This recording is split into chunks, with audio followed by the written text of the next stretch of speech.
السلام علیکم ناظرین، کیا حال چال ہے آپ کے؟ میں تمہارا لے کر حاضر ہوئی ہوں۔ کچھ دنوں سے میرے پاس نیٹ نہیں تھا، تو اس وجہ سے میں یہ پاسبل نہیں کر پائی کہ کس کو جو ہے وہ دوبارہ پوسٹ کر سکوں۔ چلیں شروع کرتے ہیں۔ گھر آئے تو حماد دوست کے ساتھ برآمدے میں بیٹھ گیا تھا۔ رشنا اپنے کمرے میں آ گئی تھی۔ وہ اسے اچانک رونما ہونے والے واقعے کے زیر اثر تھی۔ اگر وہ گنڈا شہردل کو گولی مار دیتا تو اس سوچ نے رشنا کو جھرجھری لینے پر مجبور کر دیا۔ کافی دیر بعد وہ کمرے سے باہر نکلی تو شہردل اکیلا برآمدے میں بیٹھا حماد سے لیے گئے سیل فون کی سیٹنگ کر رہا تھا۔ کیا ضرورت تھی ان گنڈوں سے الجھنے کی؟ وہ خدا نخواستہ گولی چلا دیتے۔ پھر شہردل کا پٹی میں جکڑا سر دیکھ کر بے اختیار کہہ بیٹھی۔ شہردل نے سر اٹھا کر خاموش نظر رشنا پر ڈالی۔ تم اپنی بخار کی دوائی لے لو اور مجھے بھی نکال دو، وہ اس کے سوال کو نظر انداز کر کے بولا تھا۔ رشنا نے آگے بڑھ کر میز سے شاپر اٹھایا اور چند ٹیبلٹس نکال کر اس کی ہتھیلی پہ رکھی اور پانی کا گلاس دیا۔ تم اب آرام کرو رشنا۔ وہ اٹھ کر اپنے کمرے میں چلا آیا اور زمین پر بچھے میٹرس پر چٹ لیٹ گیا۔ سر میں ٹیسیں سی اٹھ رہی تھیں۔ وہ درد کو ضبط کرتا چھت پر لگے پنکھے کو دیکھتا رہا۔ ماں کھٹکھٹے پر نظریں گھمائے رشنا دودھ کا گلاس لے کر اندر داخل ہوئی۔ شہردل اٹھ کر بیٹھا۔ یہ دودھ پی لیں، رشنا نے جھک کر گلاس اسے دیا۔ تم خواہ ایک فلرٹی سے ہمدردی کر رہی ہو رشنا، بہتر ہے مجھ سے 100 گز دور رہو، شہردل نے طنز کیا تھا۔ رشنا نے چونک کر اس کی شکل دیکھی جو اب خالی گلاس اسے لٹا رہا تھا۔ وہ چپ چاپ واپس پلٹ گئی۔ ہم کچھ دیر میں گاؤں کے لیے نکل رہے ہیں، 2 دن بعد شہردل نے اطلاع دی تھی۔ رشنا نے ذرا سا سر ہلایا اور اپنی ضروری اشیاء سمیٹنے لگی۔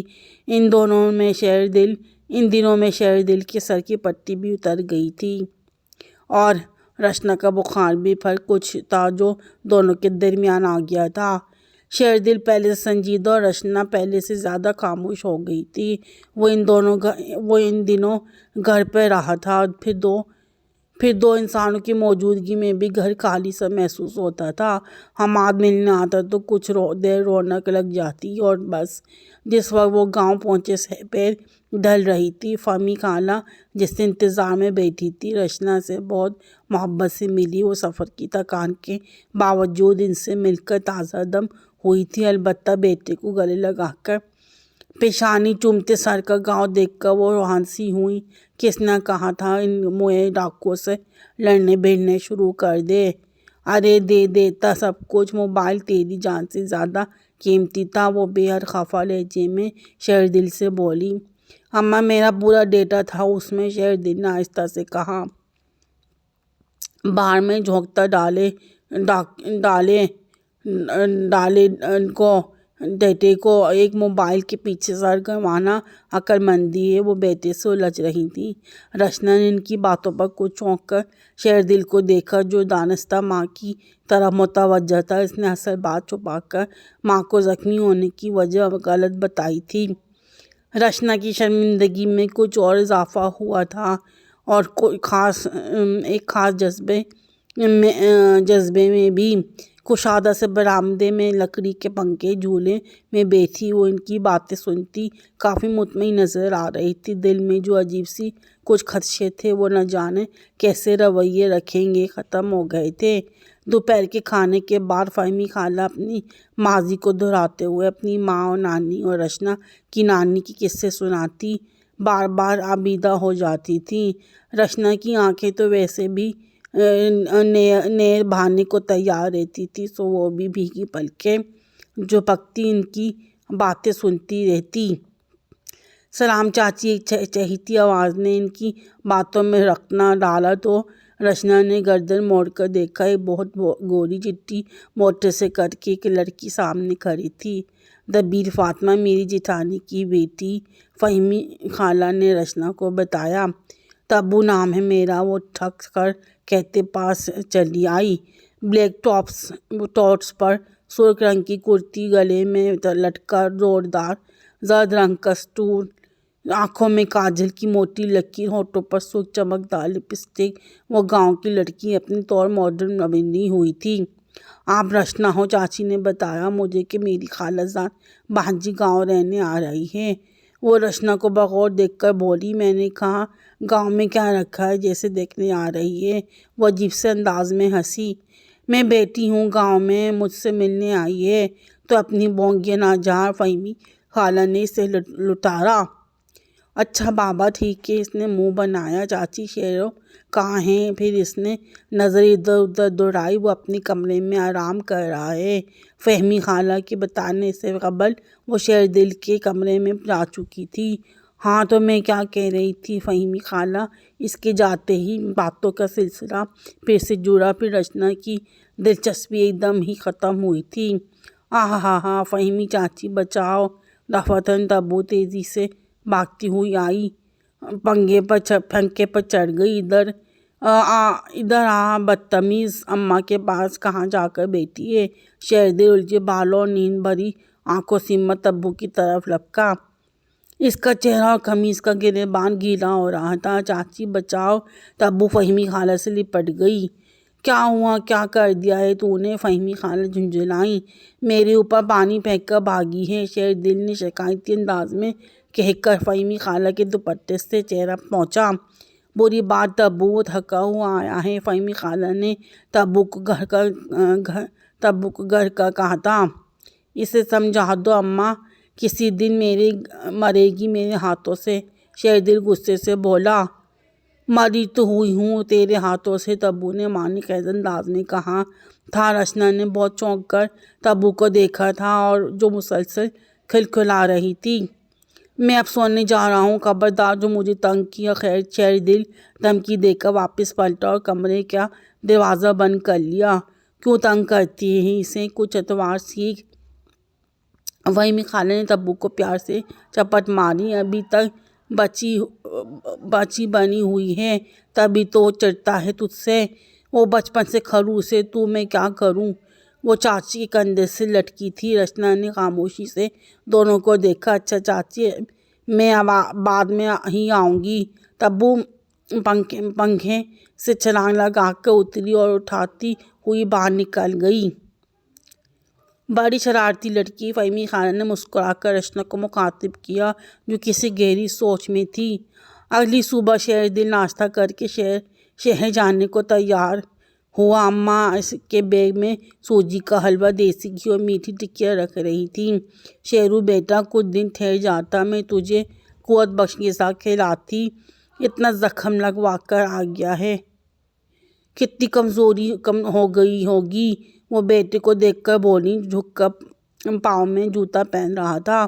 سرکاری ملازم ہوں اماں، اپنی مرضی کا مالک نہیں، پہلے ہی چھٹیاں کر چکا ہوں، شیردل نے سیدھا ہوتے کہا۔ ادھر تو تجھے ڈھنگ کا کھانا پکا کر دینے والا بھی کوئی نہیں ہے۔ وہ فکر مند تھی۔ شیردل نے بے اختیار رچنا کو دیکھا تھا جو اس کی طرف متوجہ تھی۔ اس کے دیکھنے پر نگاہ موڑ لی۔ اللہ مسبب الاسباب ہے اماں، گھر کا پکا کبھی نصیب ہو ہی جاتا ہے۔ وہ چارپائی سے اٹھ کر کھڑا ہوا۔ کیسے اماد کے گھر میں جاتا ہے کھانے کو؟ فہمی خالہ نے سوال کیا۔ جی، اس نے ایک لفظی جواب دیا اور بیگ کندھے پہ رکھا۔ اتنا بھاری کر دیا ہے بیگ کو اماں، گھوٹ کی ساری سوغاتیں ڈال دی ہیں۔ وہ اماں سے گلے ملتے ہوئے بولا۔ اچھا ٹھیک ہے، پھر میں چلتا ہوں۔ وہ رچنا پر وداعی نظر ڈال کر دروازے سے باہر نکل گیا۔ رچنا کو محسوس ہوا جیسے ایک ساتھ بہت سی روشنیاں گل ہو گئی ہوں۔ وہ گھر واپس آیا تو نہ جانے کیوں در و دیوار سے ویرانی سی ٹپکتی محسوس ہوئی۔ صحن کی رسی آج بالکل خالی تھی، جس پر رچنا کا کوئی نہ کوئی دھلا کپڑا یا دوپٹہ ٹنگا ہوتا تھا۔ اسے آج اپنے کمرہ اور اپنا بیڈ استعمال کرنے کو واپس مل گیا تھا، مگر وہ خوش نہیں ہوا تھا۔ یہ کمرہ رچنا کے وجود سے بسا ہوا ہی بہتر تھا۔ شیردل کتنی ہی دیر بستر پر پیر لٹکا کر بیٹھا رچنا کو ہی سوچتا رہا، پھر اپنی سوچوں سے گھبرا کر اٹھا اور باہر نکل آیا۔ ارادہ اماد کی طرف چکر لگانے کا تھا۔ دلہن کو گاؤں چھوڑ آئے ہو بھیا؟ وہ خود میں مگن سیڑھیاں اتر رہا تھا کہ بڑی بی کی آواز کانوں سے ٹکرائی۔ جی ہاں، شیر دل نے اداسی سے کہا۔ 4 دن میں بھی شور کو نہ سنبھال سکی۔ ناشتہ تو بنا کر تمہیں دیتی نہیں تھی، مرضی سے اٹھتی مرضی سے رہتی، پھر بھی دل نہیں لگا یہاں۔ یہ آج کل کی لڑکیاں بھی گھر بسانے کو جوگی نہیں۔ وہ افسوس سے بولی تو شیر دل مزید وہاں رکے بنا گھر سے نکل آیا۔ آج میرے شیر اتر گئی پٹی، ہو گیا چاقو چوبند۔ حماد ہمیشہ کی طرح پرتپاک ملا۔ ہاں اتر گئی یار۔ شیر دل تھکا تھکا سا صوفے پر بیٹھا۔ کیا بات ہے، سست ہو رہا ہے؟ آج ہی گاؤں سے واپس لوٹا ہوں۔ شیر دل نے ٹیک لگا کر گاؤں آنکھیں بند کیں۔ رشنا کو چھوڑ آیا آنٹی کے پاس۔ حماد کے سوال پر شیر دل نے سر ہلایا۔ اسے مس کر رہا ہے اب؟ حماد کی بات پر شیر دل نے ایک دم آنکھیں کھولی۔ نہیں یار، وہ سیدھا ہوا بیٹھا، مجھ سے چھپائے گا؟ حماد نے خفگی سے اسے دیکھا۔ تو مان نہ مان، رشنا کو دیکھ کر تیرے دل نے وہ جذبے محسوس کیے ہیں جو تبو کو دیکھ کر کبھی محسوس نہ ہوتے تھے؟ حماد نے وثوق سے کہا۔ تو شیر دل خاموش رہا۔ حماد بھائی، کھانا لگ گیا ہے۔ حماد کا کزن ڈرائنگ روم میں آیا تھا۔ چل شیر، کھانا کھائے، حماد نے آفر کی تو شیر دل سستی سے بیٹھا رہا۔ کیا ہوا شیر دل بھائی؟ کاشان نے پوچھا۔ یہ گیا کام سے، حماد نے ہنستے ہوئے کزن کو مطلع کیا۔ کیا نوکری چھوٹ گئی؟ کاشان نے تشویش سے پوچھا۔ استغفر اللہ، نہیں یار، حماد مذاق کر رہا ہے۔ شیر دل نے حماد کو گورا اور اچھا کاشان ہنسنے لگا۔ کاشان بات سنو، تم حیدرآباد میں رہتے ہو نا؟ شیر دل نے دھیان آنے پر پوچھا۔ جی، آپ کو آج پتہ چلا؟ کاشان مسکراتے ہوئے بولا۔ کون سے علاقے میں؟ جی لطیف آباد نمبر 9 میں رہتا ہوں۔ آپ چکر لگائیں نا کبھی، وہ خوش دلی سے بولا۔ کاشان، اسی علاقے میں زمن مغل رہتے ہیں جو 2 بھائی ہیں، جن کی مارکیٹ میں کپڑوں کی دکانیں ہیں، ان کو جانتے ہو؟ شیر دل کے استفسار پر کاشان نے سر ہلا دیا۔ جی ہاں، رہتے ہیں، ان کی دکانیں تو ہم بہت مشہور ہیں مارکیٹ میں، ان کو کون نہیں جانتا؟ کتنا جانتے ہو؟ مطلب گھریلو تعلقات ہیں یا بس دور کی جانکاری؟ شیر دل نے دلچسپی لے کر پوچھا۔ اتنے گہرے تو تعلقات نہیں، بس خوش غمی میں آتے جاتے ہیں۔ ابھی حال ہی میں ان کی امی کا انتقال ہوا تو چلے گئے تھے۔ کاشان کندھے اچکا کر بولا تو شیر دل چونک اٹھا۔ زمن مغل کی امی مطلب عالم آرا خاتون؟ ہاں، شاید اعلان تو اسی نام کا ہوا تھا مسجد میں۔ کاشان کی بات نے شیر دل کو بھی رنجیدہ کر دیا۔ وہ کب فوت ہوئی؟ شیر دل نے افسردگی سے پوچھا۔ تاریخ تو یاد نہیں، مگر کچھ ہی دن ہوئے ہیں۔ جس دن ان کی نواسی گھر سے چلی گئی تھی، اسی رات غالباً وہ فوت ہوئی۔ کاشان کی بات نے شیر دل کے ساتھ حماد کو بھی چونکا دیا کہ کہاں چلی گئی ان کی نواسی؟ شیر دل نے محتاط لہجے میں پوچھا۔ معلوم نہیں، امی تعزیت کرنے گئی تھی۔ صمد انکل کی بیوی نے بتایا تھا کہ ساس کو نواسی کے گھر سے بھاگنے کا صدمہ کھا گیا۔ اچھا، اب جلدی آئیں، کھانا ٹھنڈا ہو جائے گا۔ وہ ان دونوں کو بت بنا کر چھوڑ کر باہر نکل گیا حماد کے گھر سے۔ شیر دل بے حد افسردہ سر گھر لوٹا۔ وہ رشنا کے حوالے سے دگنے افسوس میں تھا کہ رشنا کا واحد پرخلوص رشتہ بھی دنیا سے منہ موڑ گیا تھا۔ رات کو ماں کو فون پر یہ خبر سنائی تو وہ صدمے میں گر گئیں۔ ہائے میری پیاری خالہ جان، وہ رونا شروع ہو گئی۔ اماں خود کو سنبھالیں، ابھی رشنا کو بھی یہ دل خراش خبر دینی ہے۔ وہ روئے گی تو آپ نے ہی اسے حوصلہ دینا ہے۔ آپ کو نہیں پتہ وہ کتنے چھوٹے دل کی ہے۔ شیر دل نے روانی میں کہا تو فہمی آگے سے چپ ہوئی۔ اچھا اماں، رکھتا ہوں، خدا حافظ۔ شیر دل نے فون بند کر دیا۔ پھر وہ باوجود چاہنے کے گاؤں جلدی نہ جا سکا۔ ملازمت کی بھی اپنی مجبوریاں تھیں، البتہ فون پر خیر خیریت لے لیتا تھا۔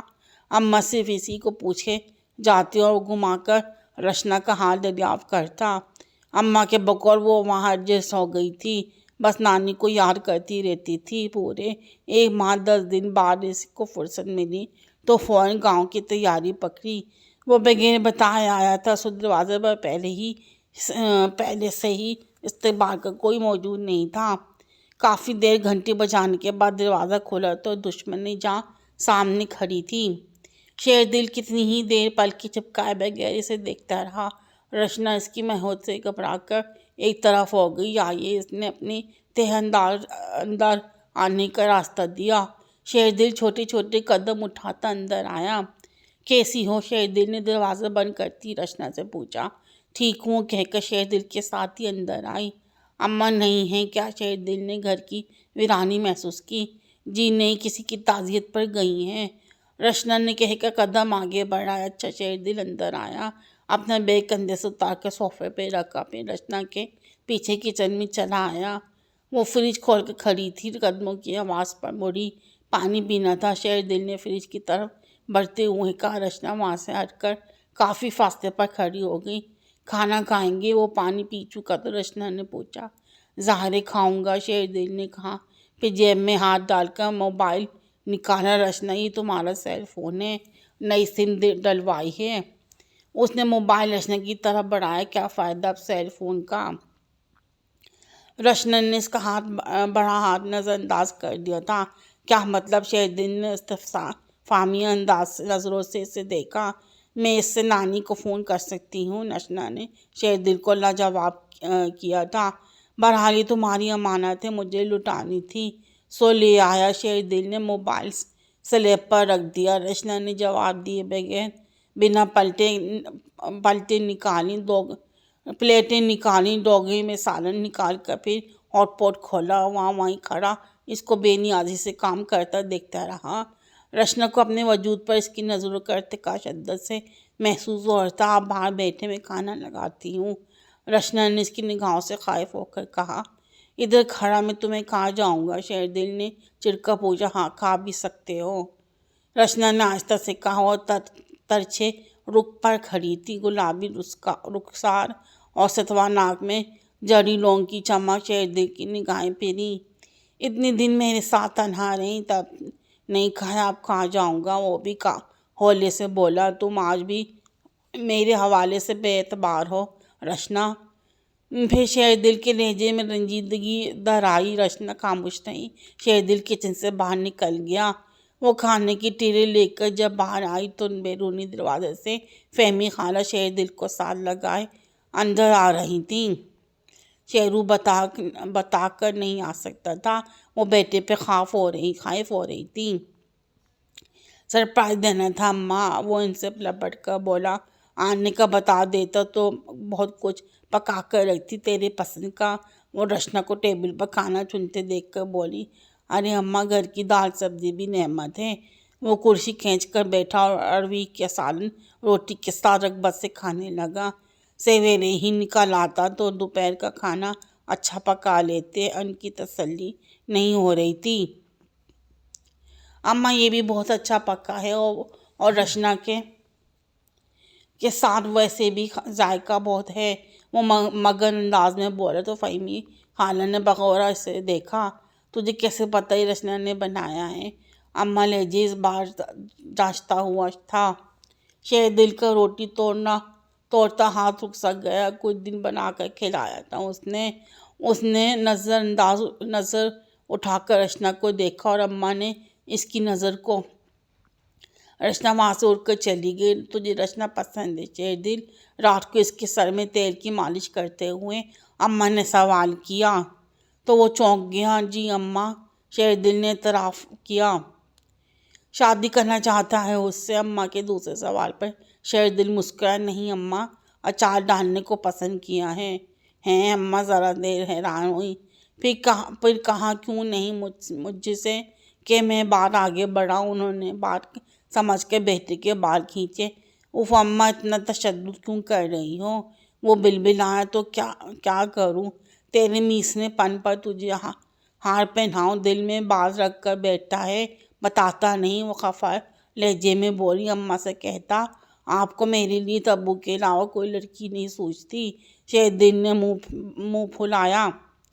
تیرے بار بار کے انکار سے میں سمجھ گئی کہ تبو سے تو شادی نہیں کرے گا۔ دوسری کوئی لڑکی مجھے واقعی نہیں سوجھی۔ جب سب گاؤں کی گنوار ہیں تو ٹھیرا پڑھا لکھا شہری لڑکا وہ اس پر چپٹ کر بولی۔